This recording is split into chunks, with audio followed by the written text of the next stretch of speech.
Hello, good afternoon. Thank you for joining. My name's Nicole Galacci and I'm your host today. This is our mentorship session on finance and accounting, delivered by CareersNow, which is Food and Beverage Ontario's workforce development initiative. We're offering job fairs to employers and job seekers. We are also holding these types of mentorship sessions to attract people into the wonderful food and beverage industry. There are so many meaningful career paths in this sector, and we're just doing our best to bring people in that will talk about their career paths and why they chose food, why they choose to stay in the food industry. And without further ado, I will pass it over. I should say we'll certainly take questions. You can write them in the chat and I will see those and ask the questions, just so that we don't get a crazy situation where lots of people are talking. And yeah, I'll start with Tiffany, if you'd like to go first. We are recording this session and I appreciate you joining us today. Thank you so much, Nicole. I guess I'll start with, I'm a little bit surprised that I ended up in CPG myself. It certainly wasn't where I was planning to be. If you had asked me, in high school, I definitely would not have picked this, but I'm still very, very happy to have landed in CPG.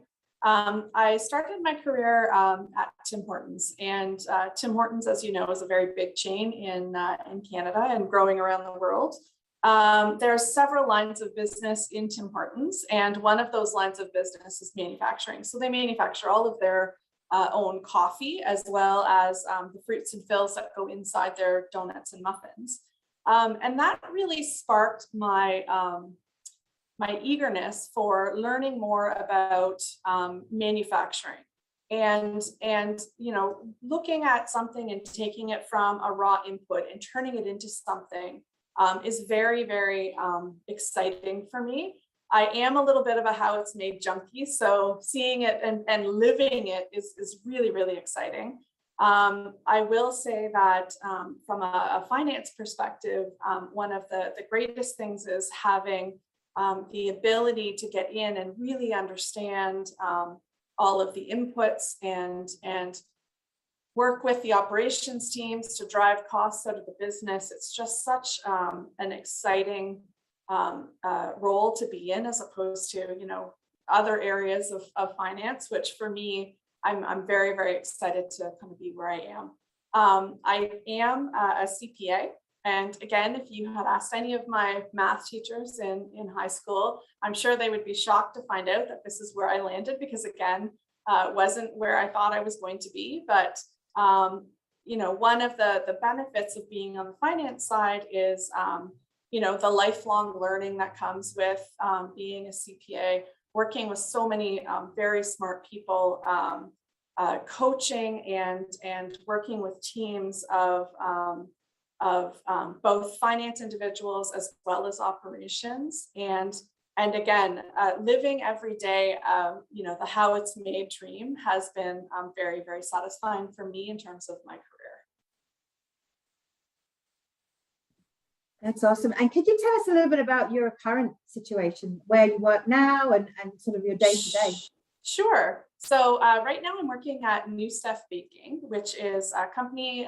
There's actually two brands under New Stuff Baking. So one of them is a Italian pizzelle waffle cookie. Those are manufactured in Mississauga. We make about 2 million cookies a year, a little more than 2 million cookies a year.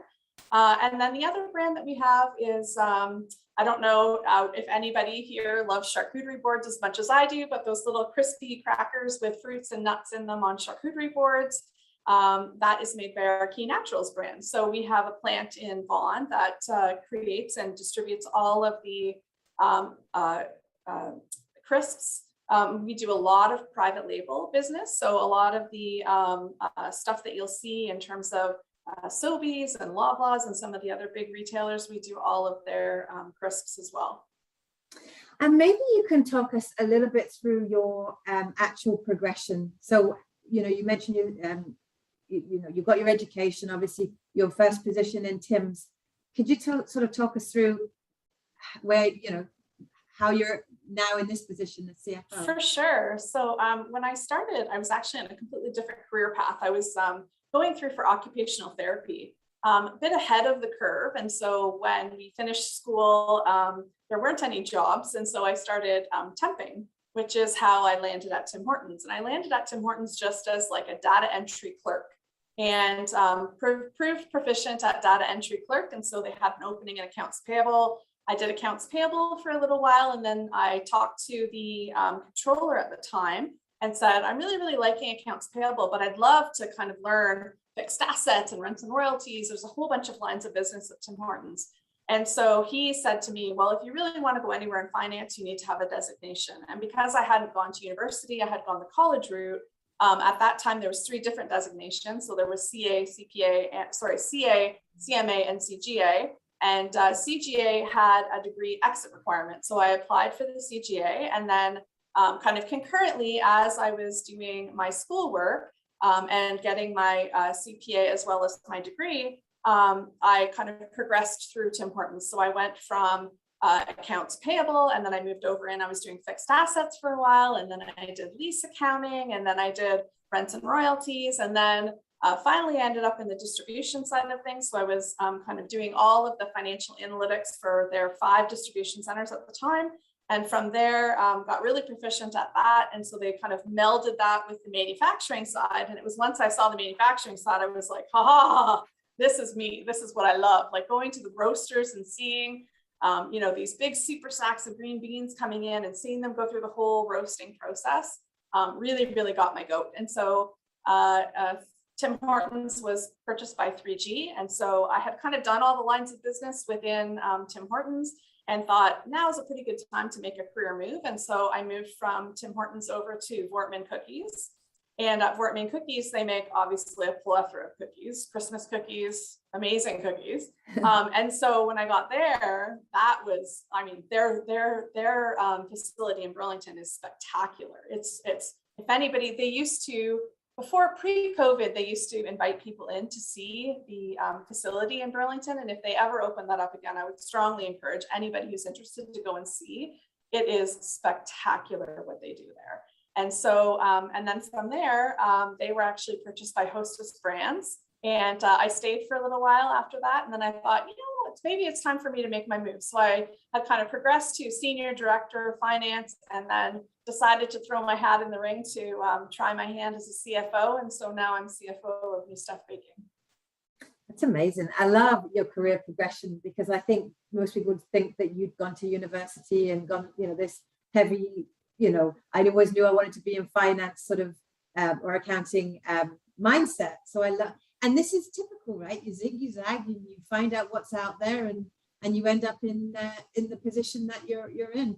I have a bunch of questions, but what I'll do is we'll go over to Marco next, and then obviously Dave, and then we will sort of have questions at the end, because I'll ask questions, but it'd be nice to have all of your different perspectives on the different questions that I have. So thanks, Tiffany. We'll be back in a minute. All right. Thanks. All right. Hey, everyone. I'm Marco. I live in London, Ontario. Work for a company called Littman Family Farms, and we are North America's largest tomato grower, both open field and in the greenhouse side of it. So again, I grew up in London, went to Western University, got a business degree from Western, 4-year degree, the BMOS program. Took a job in Guelph after university for a manufacturer called Linamar. Learned my, ropes as really entry-level staff accountant. With them, a lot of manufacturing, cost accounting, fixed assets type of jobs, and just being curious, asking questions all the time was so important at that early stage of my career. Then romance took me to big city of Toronto to work for a couple of public companies, different industries, and I spent about 1.5 years in each of those ones. One was entertainment, one was software solutions. So again, a couple different industries I was in, and I encourage everybody to, don't if you're not like, if you want to experience something different or learn a little bit, be involved in a different business, to do that transition, take on a few different, go work for a couple different companies, see how they operate, kind of get the best of knowledge from those ones. So worked about 6 years or so through 3 different companies. Made the decision to move back to home, which was London, and got a job as an accounting manager for Littman Family Farms. Mainly, I was responsible for the protected ag, or the greenhouse side of things. Again, we grow tomatoes, which is everybody knows it's not too hard to get up in the morning. I love food, and it's definitely a really exciting industry to be involved in. It's a commodity market that's perishable, so shelf life, between you might get 3 weeks if best, but kind of 2 weeks is average for how the tomato would fare, so to speak. Some things are quite frustrating in the industry, is if you grow really well, you have good yield, the quality is really good, you make good delivery to customers, but the market, it's a commodity, so the market could be swamped with everybody having good tomatoes. So it's really, it's exciting to be involved in that, and it switches every week. So as an accounting manager, yeah, my role is mostly tell executives within the company how we are performing, a lot of forecasting, a lot of budgeting, leading the team in day-to-day financial operations. That's paying vendors, collecting money from customers, and paying your employees. So it's exciting at that accounting manager role. You're really into like the weeds of things, but you do have to get that view above to just understand the whole picture and how it all fits together. So I guess, yeah, I told you everybody how I got here. Maybe just some career advice. I was talking with my CFO the other day, and we just hired a girl to come on board, and he knew her from playing a game of cards and just liked her personality that way. So it was interesting. Like, you never really know who you're going to meet, and your impression can go a long way on those first things. So encourage everybody to just be the best themselves, and network a little bit helps as well, to kind of getting a job or into finance and accounting. That's a good segue, because I was going to ask, who do you work with? Like, who's in your team?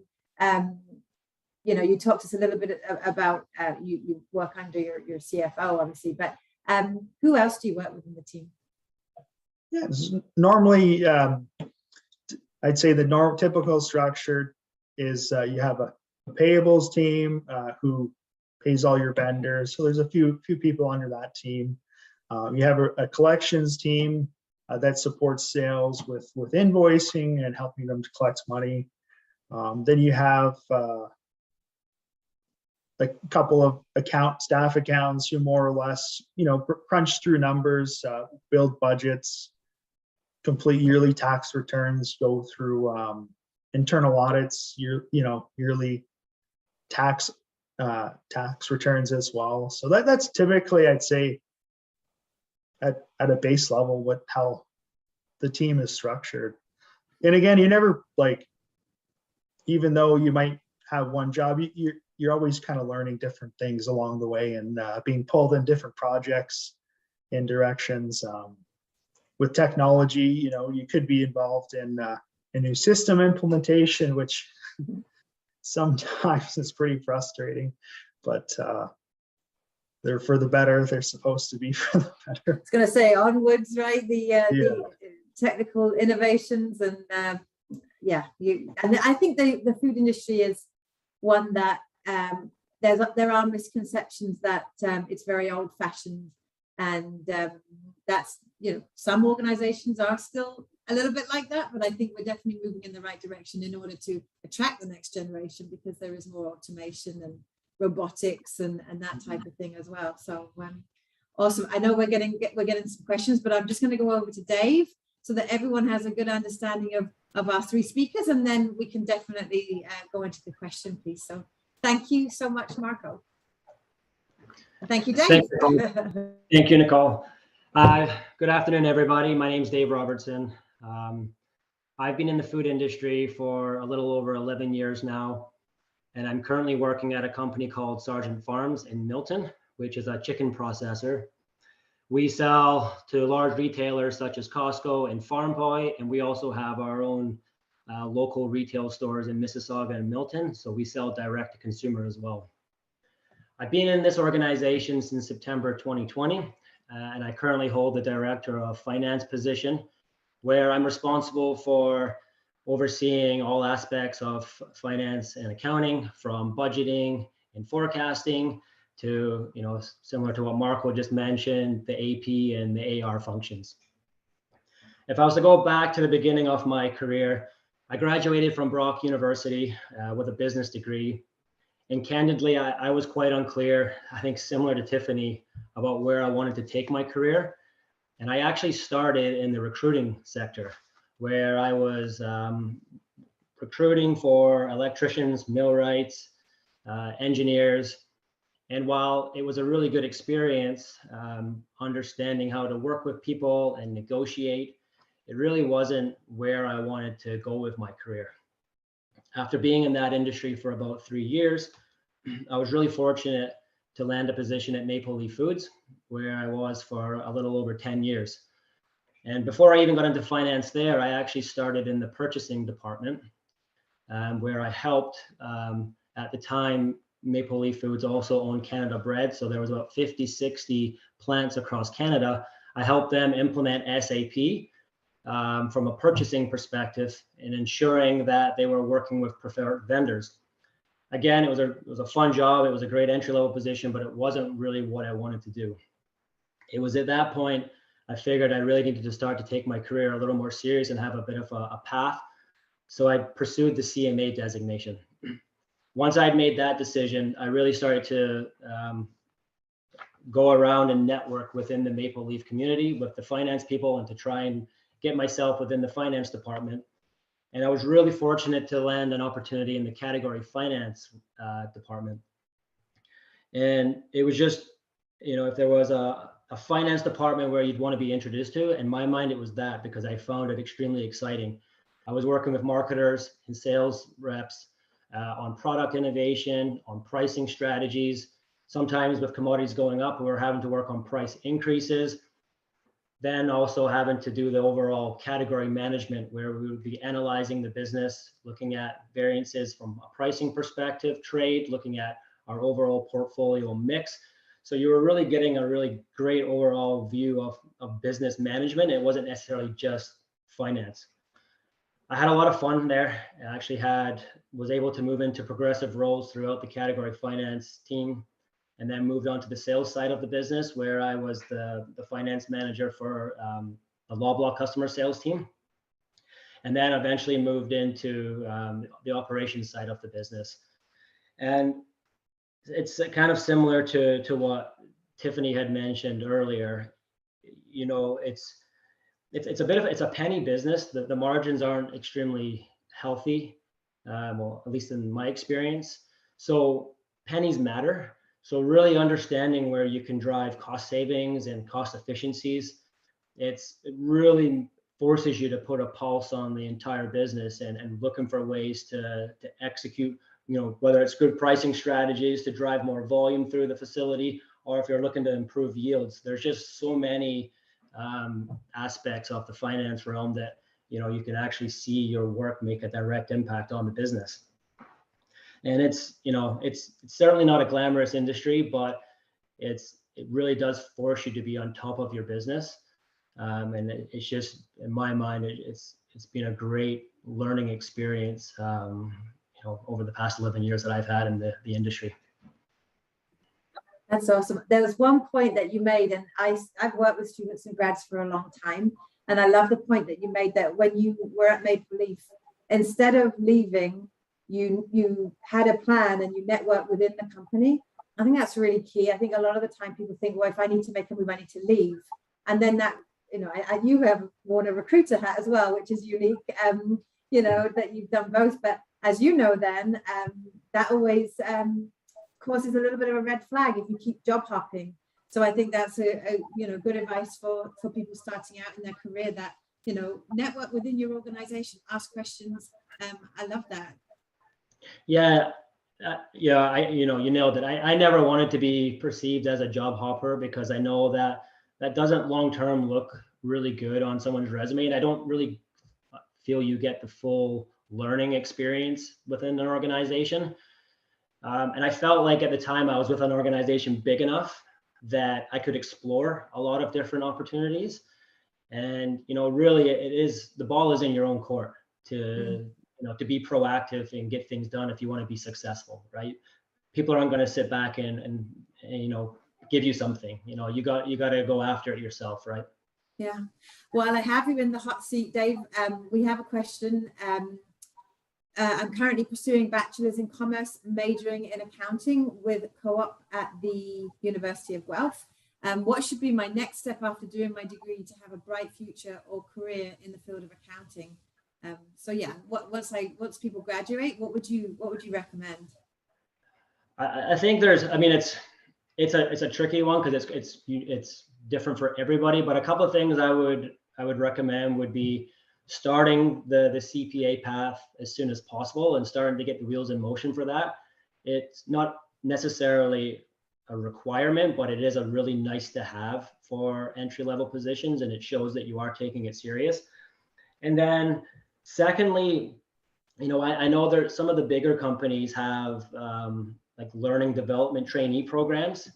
I would be encouraged to start going onto websites and seeing where those opportunities exist. As an example, I know Maple Leaf Foods have a leadership program where they give individuals, a position for a year, and then they rotate for 3 years, and it gives them a really broad experience.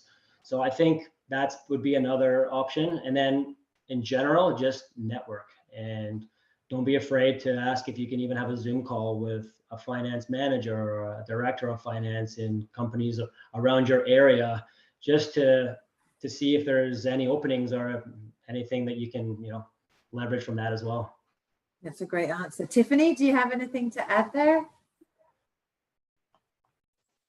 Hey there. I would really agree with everything that Dave said. The other thing that is very, very helpful and has been helpful to me is when you do get in with a company, have some fire and really dig in and show and prove your worth.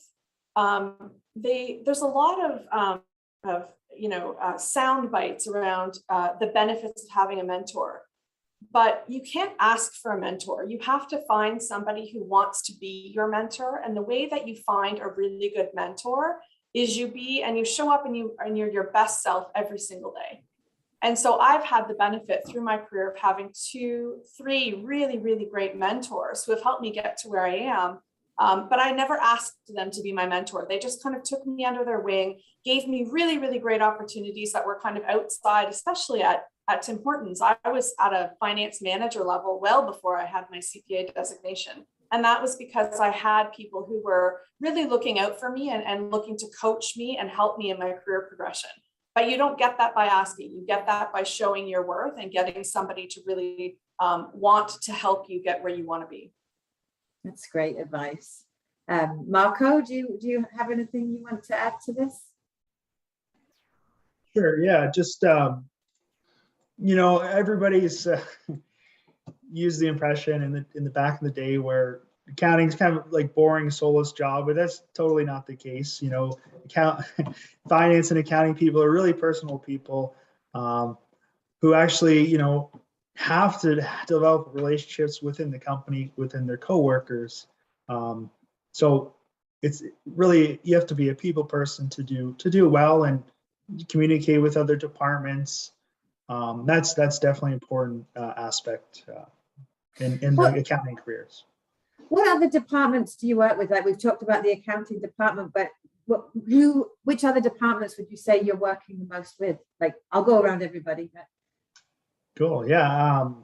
So at Littman, I'm working with the growing team to look at their budget of the year, look at what their yield's going to be, how much we're spending, and spend. Again, it's a very thin margin business. So looking at improvements, maybe, making some suggestions, taking inflation into account. As we know, it was like 4% last year. A lot of different costs have increased, freight, packaging, to just name a few. Also working with sales to show them who are their top customers, what products that we're selling into those customers are doing well, what's not well. You're working with ownership structure just to give that overall picture of how the business is doing. Those are the kind of the main people I'm talking to on a day-to-day basis. Yeah. And Dave, how about yourself? I think you work with everybody especially in a smaller company. We're working with ownership, sales, marketing, operations, maintenance, QA, IT. We're involved in everything. That brings me on to another question. A lot of the time, a new grad will say to me, where should I start my career? Should I look for positions at smaller companies, or should I look at the larger companies? And I know you touched on Maple Leaf because of the leadership program, but from your experience, what would your advice be? And what are the differences, like the main differences, big versus small? Is that for me? Yeah. Sure. Okay. It's such a hard question. So with public companies that are big in structure, your job is a little more narrow. With private companies, especially at the entry-level positions, with private companies, you can actually touch a lot more off the P&L and the overall, the finance picture. So it really does depend what you want to do in your career. I don't want to be, I don't want to sit on the fence with this. It really does depend on the individual. And Tiffany, what would you say? I think that Dave covered it off really, really well. There's definitely benefits to both. I will say, coming from Tim Hortons, so Tim Hortons has a very a close program to what Dave described of Maple Leaf, where they look for new grads coming in, and it's actually, I think, a 2-year cycle. So really, really great programs available out there. But for sure, when I moved from Tim Hortons to Voortman Cookies, smaller family-run business that had just been purchased by private equity, I will say that as the controller there, I touched basically everything. I got involved in all of the different facets. I was able to learn more about purchasing and logistics and things that over my 18-year career at Tim Hortons I had seen little bits and pieces of, but got to holistically touch all of those at the same time at a smaller company. Yeah, I definitely attest to that. That's what I hear, in terms of you wear more hats in a smaller company and you're pulled into different things because of less resources. And there's good and bad with both, right? There's a smaller company, you may have less processes and procedures in place, and it might be a little bit more hectic at times, whereas a larger has more of that structure. But yeah, it's just different. Well, and I would say that that some of the challenges of the smaller business, can also become opportunities. So, where large companies, segregation of duties is not usually ever an issue because there's lots of people to do everything, and you can really easily kind of manage that. It becomes a little bit more of a challenge, as you said, with a smaller company, but it just, it's a puzzle. You put it together and you figure it out, and it's usually smaller companies, you have like a tighter knit team because there's just far fewer of you. So it's a different experience than working at a very big company where, when you start out, you're kind of a number when you first start, and you have to do a little bit more to prove yourself and really shine, as opposed to a smaller company where there's not as much competition. Mm-hmm. I'm going to switch gears a little bit in terms of, I think we've talked about the actual role that you have, and we probably will have more questions around that. But if we could talk about the industry a little bit more. You are in the food industry. You went from food service to manufacturing. What do you think are the biggest misconceptions about working in the food and beverage industry? I think you touched on one of them in terms of just the rigor of processes, and that the misconception is that food is not really cutting edge, where I would absolutely, having seen kind of the manufacturing that happens at both Tim's as well as Vortman Cookies, definitely cutting edge in terms of process. We're getting there here at New Stuff Baking. Very, very exciting advancements happening. I would say that some of the challenges would be what Marco was talking about in terms of just shelf life. So I've always worked at places that have very, very short shelf life, and so there's lots of spoils, and just managing that can be very, very challenging. And I often say someday I'm going to work for Clorox or like a cleaning company where you don't have those same considerations. I know, Dave, you're probably the same way with chicken, like it goes bad so fast. So there's just so much more consideration that you need to put into in terms of inventory controls. But that, while it's a challenge, also makes it quite exciting because there are so many things all the time that you're kind of looking at and reviewing. Dave, what would you add there in terms of misconceptions? I would just add to that I think food companies are some of the best run businesses out there because of some of those challenges that Tiffany just spoke about. Like, you really have to manage your inventory really tightly. A lot of the markets that we're in are based on commodities. So you have to have a really close pulse on the commodity markets. And then you really need to be in the loop with consumer trends to ensure that the products that you're offering are not good for only now, but within the next 6 months to a year and beyond. So you really do have to have a really good pulse on the entire business. Mm-hmm. Marco, do you have anything to add there? Misconceptions, what you love about the industry? I'll give you an example. I'm sure a lot of companies have been pretty progressive with utilizing technology. So if you can remember, everything used to be paper, right? And with COVID, work from home, food, and I'm sure all industries had to really pivot to be a bit more digital. And that's like saving down all of your important documents digitally, managing it through workflows or whatnot. So again, we're really open to technology and utilizing those efficiencies. Yeah. Mm-hmm. Yeah, I think that I've done a lot of school visits, with people that are in those more generic spaces like engineers, or I found it really interesting. I went to McMaster a couple of years ago now, and there was like 200 engineers in the room, and not maybe 2 had considered working in the food and beverage industry.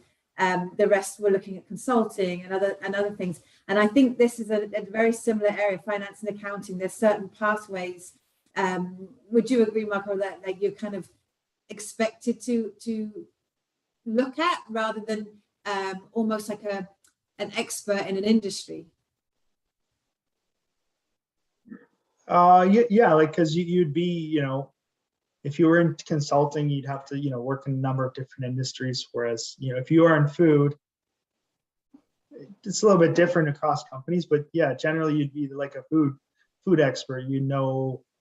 How stuff goes to table, and a lot of the food safety guidelines that are required. So yeah, there are a lot of things that go into that for sure. Tiffany, did you have something to add there?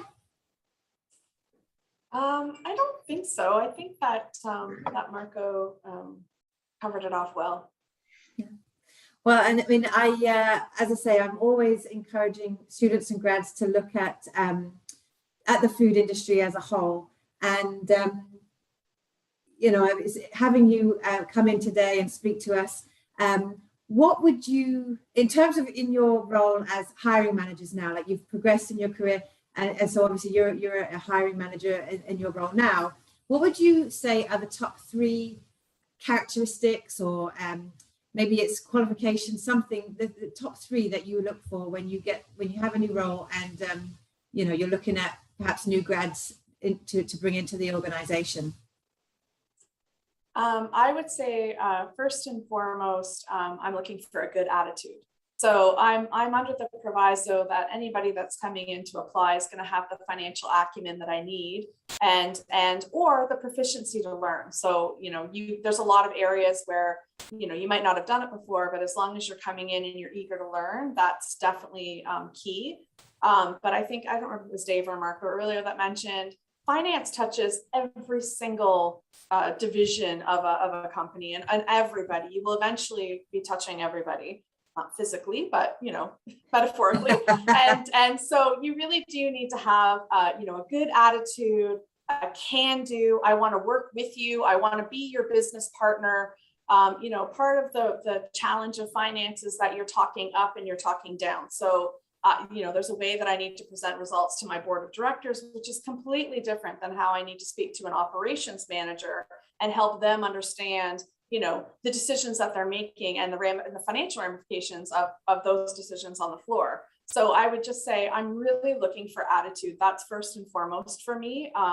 You know, the main thing I'm looking at. And I can tell usually when I sit down with somebody, I always say, you know, if it's somebody that I can imagine myself having a beer with, then they're the right person for my team, because I need that type of personality to be a real true business partner in a finance role in a CPG company. Awesome. And Marco, what would your top 3 prerequisites be? Yeah, Tiffany hit the head on the nail there for sure. I might maybe I just add, like, you know, eagerness and like openness to take on some things you might not think you want to be involved in, and that's a good thing. So, you know, your manager might think you're capable of doing something new or something different, so take that as a positive feedback. And again, you know, you don't necessarily have to hit all of the requirements in the job posting. Generally, you know, nice to haves if you do hit most of them, but people are in this market, you know, with there are quite a few job postings open and generally not enough candidates.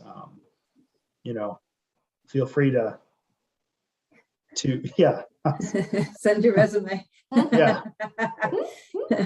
And Dave, what about you? The top 3 pieces of advice you would offer? Yeah. Oh, well, sorry. Yeah, you know the question. Yeah. I think Tiffany nailed it. I think you want someone who's a business partner. That is the mindset you want to have, because that's someone who's going to come in there and work hard and get to understand the business, and not necessarily just the numbers that they're looking at, but understand the why and the what behind it all. And, you know, a pet peeve of mine is always hearing people say, that's not my job. You know, drives me nuts, because that was never who I was, and that helps nobody in their career. You always got to be asking for more and trying to take on new projects so you can continually learn and develop yourself, right? I think to add to that, one of the other pet peeves I hear all the time is, well, that's the way we've always done it. Oh, yeah. Okay, so that's fabulous. But I would say also getting into a role, because of the tight margins and because of, you know, the landscape of what you're working at, you have to be confident and comfortable enough to have some tough conversations sometimes. You know, ask why 5 times. Just because you've always done it that way doesn't necessarily mean it's right. And I think having the mindset that, you know, you're not coming locked in with like blinders on, that this is the way finance happens, that you're open to having discussions and exploring different ways of doing things. And, you know, I always try to, you know, encourage people to have a mindset where, you know, assume that everything's coming from a place of good, that people aren't, you know, it's not a pessimistic mindset. You always want to be optimistic and and just have that lens when you're looking at things. And I'm not taking a dig at something because I think that there's a mistake or a problem. I'm really genuinely trying to understand it better so that we can look at it together and see if there's a better way of doing things. Yeah, I think that can happen a lot in family run sort of smaller businesses. I think, you know, again, goes back to the resources and the generations that just take on the same patterns, and then things don't change. And that can be a challenge to attract, you know, the youth of today into an industry that they already maybe have perceived as a little old-fashioned in some circumstances. So another thing I was going to ask you is, obviously in a better climate, I know that hiring right now is very challenging across the board. Would you always have looked for somebody in the food industry first? Because this is something that I do tell students and grads, whether they're engineering or finance and accounting or HR, that and certainly with my recruiter hat on, when I am past a search, typically the client wants to see somebody with that hands-on industry experience. Would you say that's the same for you, or do you look for people that are outside of the industry? Maybe Tiffany, you want to go first on that?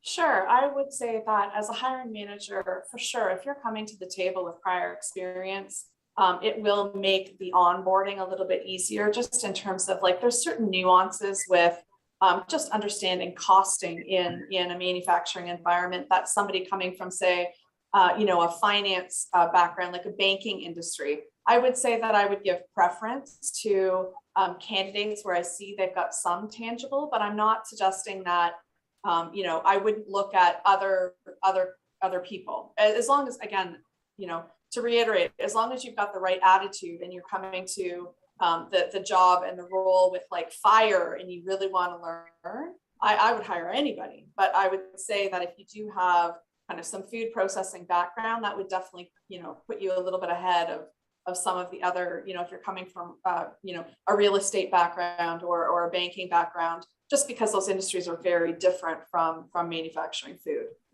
Mm. Marco or Dave, anything to add there?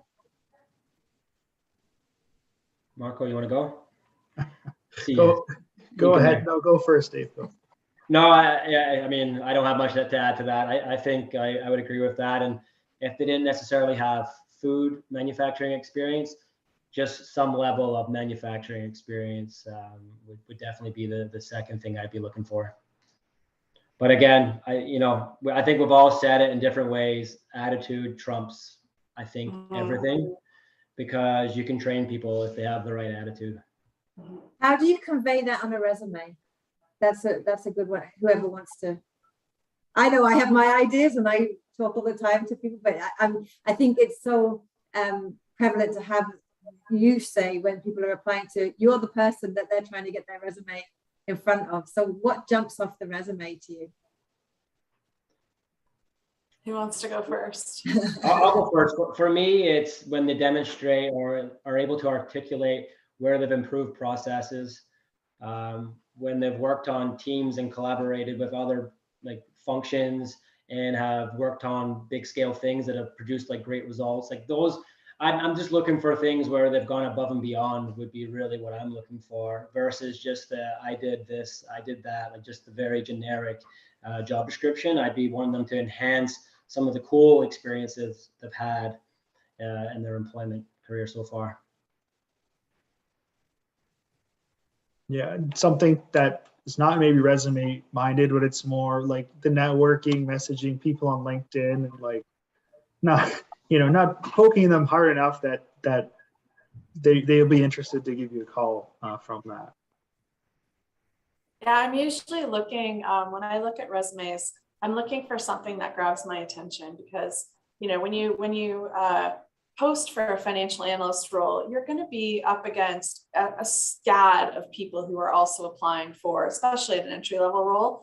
So you really want to put something, a bullet at the beginning, maybe in your kind of like brief introduction, that really grabs the attention of the people who are flipping through hundreds of resumes. And I will say, just use that business partner lens when you're speaking. So speaking, kind of mirroring what Dave had said, talk about how you work with people, what you've done with people, more team minded in terms of using I all the time, because that doesn't convey the right mindset. I think when you're reading a resume and it's all I, that might show that yes, you have the skills, but you don't really have that kind of team attitude that people are looking for these days. That's great advice. And I think, Dave, you mentioned the transferable skills, that even if it's not food and beverage, manufacturing, those are transferable, and it's picking out those right words that will, put your resume to the top because it's transferable skills. I think people do get overwhelmed with information on soft skills, transferable skills, and it can get, it can become overwhelming. And I think a lot of students and new grads get confused about what they should be adding to their resume and how they should present it. And I said there's no one way to present a resume, in terms of the format. It's not this magic, format. It is in the experience you bring. What do you think of volunteer work and that type of thing? What sort of thing, obviously they're trying to get internships and a co-op opportunity perhaps, and highlight that, especially if it's in the food and beverage industry. If they were to add volunteer work, what sort of things could you say, this would show up as something that would show me that you could fit in our team? Dave, I think community work, volunteer work, even showing extracurricular activities that you do. I think all that stuff allows the hiring manager to get a holistic picture of what this person is all about. And just as you were talking there, the word that came to mind for me is just be authentic. Like, just you need your resume to be accurate and not have errors, because you're applying for a finance position, and typically attention to detail is a big thing that is required in this role. So I would say step one is make sure that your resume is error-free. Yes. But be authentic. It would be the next part. Like, don't try and be somebody you're not, because that's not going to help you along the process at all. And different personalities. Sorry, I would say also, I know there's lots of firms out there that will help you write your resume, and you might be, attracted to that because you feel like that would be very, very helpful. And while you can use them as a resource, back to the authenticity, I would definitely encourage you to do your best to write your own resume, because I will tell you, as a hiring manager, I can pick all of the ones that were done by the same firm, because they have a standard template that they work from. They have all the same words, all the same lingo. And as a hiring manager, I can tell if you wrote your resume or not, because there will be probably 10 that look exactly the same, except for a couple of keyword changes and the name and the address. And that, for me, I put those aside, because for me, that tells me that you're not really interested in doing your own work. You're leveraging somebody else to do your, I'm not saying that you're, cheating, lying, none of that, but just authenticity is definitely key. And I'm just going to add, like, community work, volunteer work is definitely, great to have on the resume. As Dave said, but don't discount, like, if you, as a new grad, you're in university, and you're also working a couple part-time jobs to support yourself. So, like, include, like, I work 15 hours, 20 hours a week on this part-time job, and that's like, wow, like, you're managing you're paying your bills and you're going to school. So that's a good thing to highlight, that aspect of it. That's great advice. The multitasking, the organizational skills, all these types of soft skills, again, I think it's a challenge to recognize what they are. Like, people will think, oh, I don't have any of that stuff, and not realize, exactly what they're doing in their day-to-day. And just furthermore, I know we're reaching the end, but with regards to cover letters, I know I get that question a lot, should I bother anymore? And I always think they're a great spot for the extra stuff. Things that don't necessarily fit on the resume, especially with social media now. It's a place where you can add certain experiences, or, if you've written a blog about, for example, we have students and grads that have partaken in blog writing for food grads. And, rather than just sitting in your interview saying, I'm interested in this or that, you can actually point to some published work, perhaps, that you've done, or you know, that type of thing. So yeah, I mean, I think it's great advice to be authentic, like you said, to not be the cookie cutter mold. Mm-hmm. Any last final thoughts before we say goodbye to our attendees? I would just say that I think you guys are on definitely the right path. Finance and accounting, you know, there's great earning potential. One of the things that really drew me into finance and accounting was the lifelong learning. So there's, you know, regular CPD requirements every year. So you're always kind of learning new and better ways to do things. You know, and, you know, maybe I'm just the only kind of geeky junkie on here that loves how it's made, but like living it every day is definitely what makes it worthwhile for me. And just the ability to kind of get in there and really understand, it's like a giant puzzle, putting it together and working with so many teams cross-functionally. I think you'll get a lot of satisfaction from your career if you explore a finance and accounting role in food and beverage, for sure. Awesome. Well, anybody else, Dave? You have anything to add there? Or you I would ready just say for? we all have to eat, so it's Mhm. you know, it's hard not to be passionate about food, if you ask me. And you know, there's all different types of food sectors, you know, within the industry that, you know, whether you're vegetarian or whatever it may be, like there are paths for everybody. And I think it's a really high, fast-paced environment, great learning opportunities. And the last thing I would say is it's actually relatively small, you know, of a network, relatively speaking. Like a lot of people know, a lot of people work with people. So just don't be afraid to network and reach out to people, because while they may not have opportunities right now, they might know somebody who does. So just keep that web open as much as you can. Marco, final word, or are you? Yeah, Tiffany and Dave are great speakers, and you know, really pointed a great picture there. Awesome. Well, again, I really appreciate you spending the time to chat with us today and share your knowledge and your career path with our audience today.